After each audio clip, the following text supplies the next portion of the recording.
Guys, unsa gingala sa tong bagyo ron? Bagyong Tino na. Nya walas Tino kay wa pa katugdon. Gahangin-hangin naman dire. Ang atong oras karon guys, mga alas 2 apan kusog-kusog na kuning kuan dire, ulan dire sa tuang dire sa kuan Dumaguete kusog kay guys. Tinuod na kay wa man dahom nga kani dayang bagyo kapadulong wa man kaandam sa taro, so mao nang wala na sulod. Oh, nagpasilong rami dire kay grabe gyud. Kuyaw-kuyaw ni, wa pa gay siguro og magula ni work ugma kay kusog-kusog ning hangin oh. Ganiha mga alauna gyud kapin ni buhagay na ning ulan niya kusog pong hangin. Niya abi na ko gumatakan ako atong bunga sa kuan, tong bunga sa duldul. Ay katong murag katong tambal og sakit utian, baing bagaa kay tong bunga to.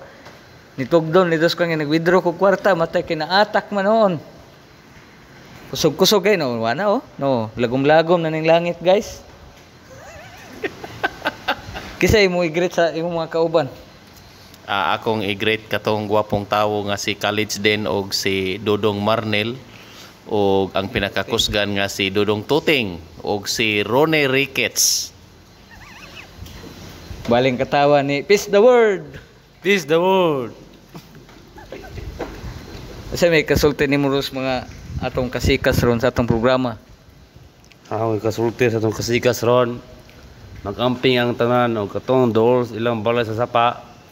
Bakwit ramodaan para sa inyong safety. Kana lang dagang salamat.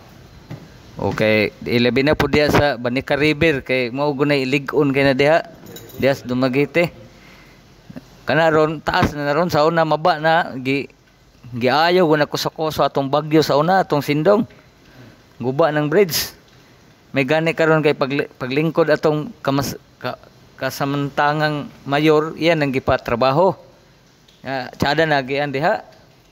Kato pong sa Kandaw ay kusog-kusog pod mga higala. Lupo to naguba tong ay balay spiriko katong malanggam. Kusog-kusog po to.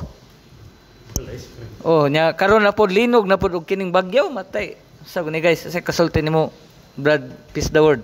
Muna yung gingon nga hapit na yun end of the world na gano'n ane. Muna mag-ampo gutang tanan ane.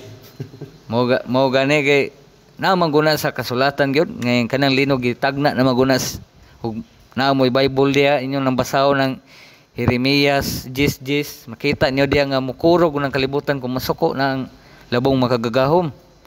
Na diya makita ug paklian ninyo di ba tinuod na guys. Tinuod na.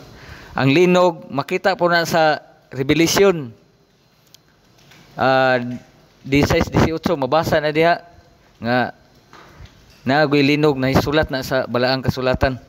Nya karon amping-amping ta guys. Kay panahon ron dili grabe gyud. Alam puon kaning panahon ron ni linog gabi ganiha.